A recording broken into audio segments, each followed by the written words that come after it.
السلام عليكم ورحمة الله وبركاته. بسم الله الرحمن الرحيم، والحمد لله رب العالمين، وبه نستعين على أمور الدنيا والدين. كسو دوادا channel كينا وانا كمهدسنتهين واختينا. waxaan ka hadli doonaa ذكري aad iyo aad u fadli badan عن أبي هريرة رضي الله عنه عن رسول الله صلى الله عليه وسلم قال: كل أمر ذي بال لا يبدأ فيه بحمد لله فهو أبتر. رواه أبو داود. حديث كما حاوليه هاي وحو رسولك صلى الله عليه وسلم يري أرن كستا وأن إلهي لو حمدين فهو أبتر والدبقاء معناها هو بابا والدبرقاء ممر الضلاء. ورين كلا وحدهسا يبدأ فيه ببسم الله، يعني وحي بسم الله لغو بلابين أما عن لو قبانين. ورين نوعاسن وجدت، لكن هذا متك عن كهالينا وحوليه هاي بحمد لله عن الله لغو محذنين. سيدا استراديد أرين كستا وقفك السمينايو وحا أفي عن إنو إلهي يكون مهديو أو شكرينتا أو سنكتيجين سوى حاسي loogu fududeeyo loogana dhigo wax anfaca. waxaan baran doonaa dhikri 100 jeer qofka akhriya noloshiisa wax badan ku soo kordhin doono. inta si aanan u guda gelin waxaan u tagaynaa xadiis kale oo looga hadlay fadliga xamdinaqa.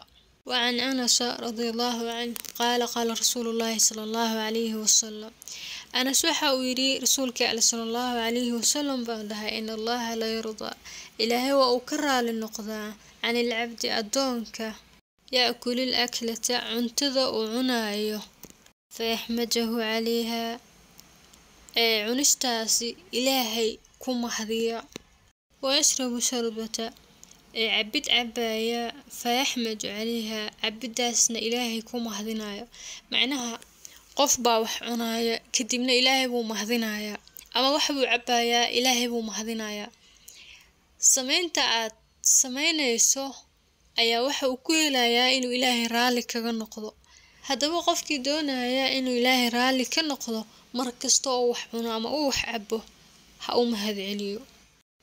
sismada uu ku siiyay ayadoo jiraan dad heli waayay iyo ogolaanshaha uu ku ogolaaday waxaasi inaad cabto ama aad cunto ayadoo jiraan dad awoodi kara oo heli kara wax ay wax ku cunaan laakiin aan cuni karin oo cudurro iyo xaalado ay ka hor istaageen. wuxuu nabiga yiri sallallahu alayhi wasallam ducatan ugu fiican ma idin sheega. waxa ay yiraahdeen haa. waxa uu yiri afdalu ducaay alxamdulillah. baryo waxa ugu fiican alxamdulillah inaad tiraahdo. soona heli maysid duca ka fiican. haddii uu dhib ku gaaro dheh alxamdulillah ala kulli xaal. haddii aad khayr heshana dheh alxamdulillah ala kulli ni'matin. yani marka waxaad jeceshahay oo hirgalaya ama aad ku guuleysatay aad aragtana waxaad dhahaysaa alxamdulillah alladhi bi ni'matihi tatimmu salihat. nolosha dhibkeeda iyo dheefteeda labadaba waxay ku imaadaan qadar. waana inaad sidaad ugu farxayso khayrka markuu ku soo gaaro dhibaatooyinkana aad ugu samirtaa. nabiga sallallahu alayhi wasallam buu ilaahay ku yiri: qul laa amliku li nafsi darran walaa naf'an illa ma shaa Allah. dheh anigu nafteyda uma hanto yani dhibaato ama khayr ilaa wax ilaahay ila doonay maahane. dhikrigan alxamdulillah haddii qofku uu ku celceliyo oo uu badsado waxa uu ku helayaa in maalinka qiyaame uu miisaanka u cusleeyo. wuxuu nabiga sallallahu alayhi wasallam yiri: الظهور شطر الإيمان. طهارته أما نظافته وإيمانك بركي. والحمد لله تملأ الميزان. حمدنتا وحي بحساء ميزان كمالك قيامه. وسبحان الله والحمد لله labadaas oo wada socdana tamla'aani waxay buuxinayaan bayna السماء والأرض dhulka iyo cirka intuu dhaxayso. dii aad doonayso ajir cirka dhulka dhaxdooda buuxinayo ku celceli subxaanallahi walxamdulillaah. waxaa kaloo uu rasuulka sallallahu alayhi wasallam yiri kalimataani khafiifataani cala lisaani thaqiilataani fi lmiisaani xabiibataani ila arraxmaani subxaanallahi wabixamdi subxaanallahi alcadiim.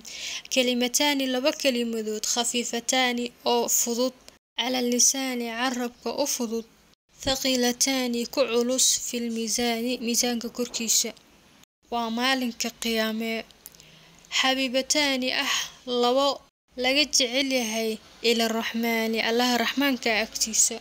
sifooyinkaasoo dhan waxaa leh ku celcelinta subxaanallahi wabixamdi subxaanallahi alcadiim.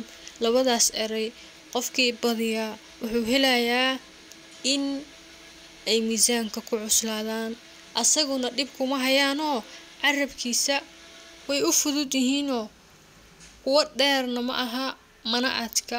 subxaanallahi wabixamdi subxaanallahi alcadiim asagoo shaqaysanaya qofka ama danihiisa iska wato ayuu ku celcelin karaa, oo ma aha kuwa u baahan inaad weyso u raadsato ama aad keligood meel la fariisato. wax kastoo aad samaynayso inaad afka ku hayso culays kuguma noqonayso oo aad wardi ka dhigato. ilaahay agtiisana waa labada loogu jecel yahay. mar kale waxa uu sheegay nabiga sallallahu alayhi wasallam 4 kelimo oo ilaahay wax lagu hadlo ugu jecel yahay, waana subxaanallah walxamdulillah walaa ilaaha illa allah wallahu akbar laa yaduruka biayyihinna bada'ta. sidaad doonto ayaad u kala horumarin kartaa. 4tan kelimadood waxay kaaga fiican yihiin hantidaada iyo caruurtaada, sababtoo ah maalka iyo awlaadda wax nolosha lagu qurxiyay oo adduunyada waxyaabaha la dhexgeliyay ay ka mid yihiin. wuxuu alla yiri almaalu walbanuuna ziinatu alxayaati addunya. maalka iyo caruurtu waa dhaldhalaalka adduunyada. kelmadahan aan hadda ka hadlaynay 4ta ahna waxaa la yiri walbaaqiyaatu saalixaat waa kuwa baaqi noqonaya, macnaha way waarayaan, isma bedelayaan, cidna kaama xoogi karto ama kaama xadi karto. waa wanaag ilaahay agtiisa ku yaalo. khayrun cinda rabbik thawaaban wa khayrul amala.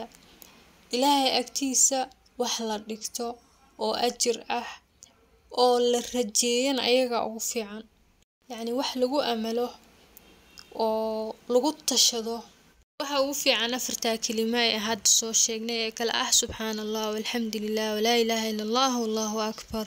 ruurtaada adduunka ugu jeceshahay iyo hantidaadan aad kobcinaysana kelimaadkan ayaa kaaga fiican oo kaaga anfac badan maalinka qiyaamo. wuxuu nabiga yiri sallallahu alayhi wasallam يعني subaxii iyo galabkii qofkii dikrigan 100 jeer ka akhriyo subxaanallahi wabixamdi غفر له وإن كان مثل زبد البحر. xumaantii ka dhacday ilaahay wuu u dhaafayaa xitaa haddii dembigiisa uu la ekaa badda xunbadeeda.